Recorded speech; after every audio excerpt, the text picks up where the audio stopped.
अस्सलाम वालेकुम everyone, this is doctor सहर Chawla right at your service.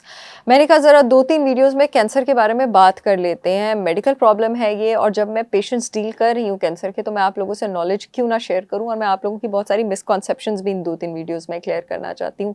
Cancer, जिसको पहले सिर्फ एक जेनेटिक डिजीज़ समझा जाता था, 1920 में वारबर्ग एक साइंटिस्ट था, उसके हाइपोथेसिस ने एक नई चीज़ जो है वो इंट्रोड्यूस की। जितने लोगों ने भी मैट्रिक और एफएससी में मेडिकल और प्री मेडिकल रखा होगा, सबको माइटोकॉन्ड्रिया का नाम याद होगा कि वो पावर हाउस होता है सेल का। जो लोग मेडिकल फील्ड से नहीं हैं, लेमन हैं, जो आम आवाम को मैं ये समझाती चलूँ, आम तो हम सारे ही हैं, लेकिन जिन लोगों को साइंस जिन्होंने नहीं पढ़ी हुई, कि आपके पास सेल के अंदर एक छोटी सी ऑर्गेनेली होती है, एक छोटी सी मादा होता है जो कि सेल में एनर्जी बनाने का काम करता है, सेल को सांस देने का काम करता है, और सेल के बड़े बड़े फंक्शन जो हैं, सारे फंक्शन कंट्रोल करते हैं। इससे उसको सेल की ताकत कहा जाता है, वो माइटोकॉन्ड्रिया होता है।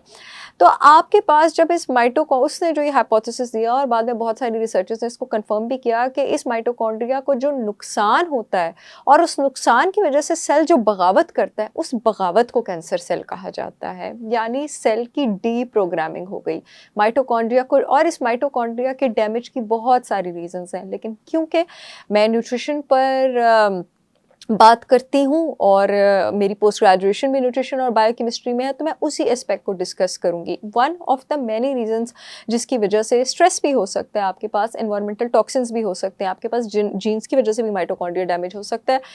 बहुत सारे ऐसे न्यूट्रिएंट्स हैं जो आपके माइटोकॉन्ड्रिया को चाहिए, जैसे विटामिन B1 है, कोएंजाइम Q10 है, लिपोइक एसिड है, मैग्नीशियम है, सेलेनियम है, ग्लूटाथायोन है, विटामिन C है, जिनकी कमी की वजह से या बॉडी में टॉक्सिन्स होने की वजह से, जब ये न्यूट्रिएंट ज़्यादा इस्तेमाल हो जाते हैं, इनकी बॉडी में डिप्लीशन और कमी हो जाती है, माइटोकॉन्ड्रिया डैमेज हो जाता है और सेल बेकाबू हो जाता है। इस बेकाबू सेल में नॉर्मल सेल से एनर्जी करेंसी, एनर्जी के सिक्के को ATP कहा जाता है, बनाने की 200% ज़्यादा सलाहियत होती है। और ये एक और इसमें बड़ी ख़तरनाक चीज़ होती है कि ये आपके पास एडेप्टेबल बहुत ज़्यादा होता है, यानी ये सख्त से सख्त एनवायरनमेंट में रहने की सलाहियत रखता है। इनफैक्ट कैंसर जब फैलता भी है, जिसको मेडिकल टर्मिनोलॉजी में मेटास्टेसिस कहा जाता है, तो कैंसर आपके पास उन एरियाज़ में बॉडी के जाता है जहाँ पर ऑक्सीजन कम होती है और इन्फ्लेमेशन ज़्यादा होती है। इसलिए लाइफस्टाइल फैक्टर्स में जब कैंसर को मैनेज करने की, उसकी प्रिवेंशन और ट्रीटमेंट की बात की जाती है, तो एक्सरसाइज को एक बड़ा इंपॉर्टेंट टूल बताया जाता है, क्योंकि आप जितनी वर्जिश करते हैं, आप अपनी बॉडी के सेल्स को उतनी ज़्यादा ऑक्सीजन प्रोवाइड करते हैं। ऑक्सीजन में कैंसर सेल सर्वाइव नहीं कर सकता। हाइपरबैरिक ऑक्सीजन थेरेपी भी इसलिए कैंसर के ट्रीटमेंट में अब यूज़ की जाती है। जहाँ पर कीमोथेरेपी और रेडियोथेरेपी ये कहती है कि कैंसर सेल को मार दिया जाए, न्यूट्रिशन आपके पास ये कहती है कि कैंसर सेल को पहले हम तमीज़ से खाने की कोशिश करेंगे कि उसको नॉर्मल सेल में कन्वर्ट किया जाए माइटोकॉन्ड्रिया का इलाज करके, और अगर नहीं हो सकता तो हम उसको जिस्म से खारिज कर देंगे। ऑटोफेजी, ऑटोफेजी आपकी बॉडी का एक ऐसा प्रोसेस है जो जिस्म के डैमेज प्रोटीन्स, माइटोकॉन्ड्रिया, ऑर्गेनेलीज को खुद ही जिस्म से खारिज करता है। फास्टिंग के बेनिफिट्स पे मैं वीडियो कर चुकी हूँ। फास्टिंग में आपके पास एक्चुअली बॉडी को जितने बेनिफिट्स मिलते हैं, उसमें मेजॉरिटी बेनिफिट्स इसी वजह से मिलते हैं कि फास्टिंग करने से ऑटोफेजी आपकी बेटर होती है।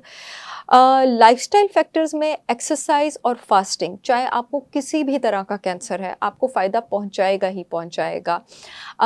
एक्सरसाइज से बॉडी में ऑक्सीजन ज़्यादा होगी, फास्टिंग से आपके पास बॉडी में ऑटोफेजी ज़्यादा होगी। मेरे पास जो कैंसर के पेशेंट्स आते हैं, मैं जिस तरह की मोडेलिटी पे उनको डालती हूँ, बेसिकली मैं उनको 4-5 दिन के वाटर फास्ट पे डालती हूँ। उसके बाद उनका कार्बोहाइड्रेट कंटेंट मैं 12 ग्राम से ज़्यादा नहीं रखती हूँ, और फिर डिपेंडिंग उनको किस टाइप का कैंसर है, प्रोस्टेट कैंसर का फील्ड डिफरेंट होता है, ब्रेस्ट कैंसर का फील्ड डिफरेंट होता है, नर्व सेल ट्यूमर, ग्लायोब्लास्टोमा का डिफरेंट होता है, कोलोरेक्टल का डिफरेंट होता है, उस पर भी हम बात करेंगे। मैं उनकी डाइट्स जो है वो स्विच करती रहती हूँ, लेकिन एक चीज़ हर एक में कॉमन रहती है, वो है फास्टिंग और वाटर फास्टिंग। आपके पास बहुत सारी ऐसी बायोएक्टिव कंपाउंड्स हैं जो हर तरह के कैंसर सेल को मारने में काम आते हैं, जिसमें से टॉप 3 हैं आपके पास पॉलीफिनॉल्स, क्वेरसेटिन और रेस्वेराट्रॉल।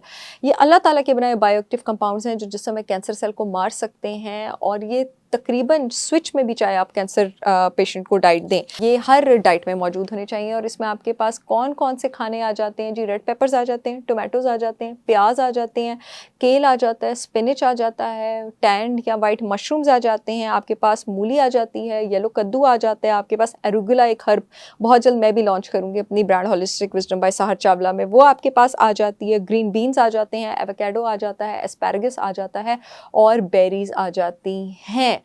तो ये मिथ नहीं है कि डाइट से जो है आपके पास कैंसर सेल्स ख़त्म होते हैं। जितने भी type of cancers, for example breast cancer है आपके पास, जिनका फ्यूल इनिशियली आपके पास ग्लूकोज होता है, कैंसर सेल्स पे जब रिसर्च की गई है ना, तो उनकी झिल्ली के ऊपर जो ग्लूकोज ट्रांसपोर्टर्स हैं वो कई फ़ीसद ज़्यादा होते हैं एक नॉर्मल सेल से। इसलिए कार्ब्स को ख़त्म करना, कार्ब्स को कैंसर सेल को भूखा मारने के लिए लाज़िमो मलज़ूम है, क्योंकि अगर आप कार्ब ज़्यादा लेते जाएंगे तो आपकी बॉडी में इंसुलिन भी ज़्यादा होता है और एक और हार्मोन के लेवल ज़्यादा होते हैं, इंसुलिन लाइक ग्रोथ फैक्टर 1।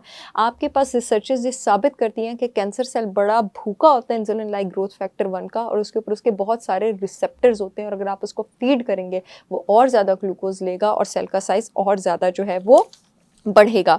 इसके साथ-साथ आपके पास विटामिन सी और सिट्रिक एसिड जो हैं, फॉर एग्ज़ाम्पल जो नींबू में प्रेज़ेंट है, सिट्रस फ्रूट्स में आपके पास प्रेज़ेंट है, लेकिन फ्रूट्स कंज़प्शन फ्रूट आप एक से ज़्यादा नहीं रखते हैं कैंसर के पेशेंट में, क्योंकि फ्रूट शुगर भी अल्टीमेटली आपके पास फ्रुक्टोज़ होता है और वो भी फिर बॉडी में ग्लाइसेमिक लोड जो है वो बढ़ाता है, इंसुलिन लाइक ग्रोथ फैक्टर 1 का लेवल बढ़ाता है।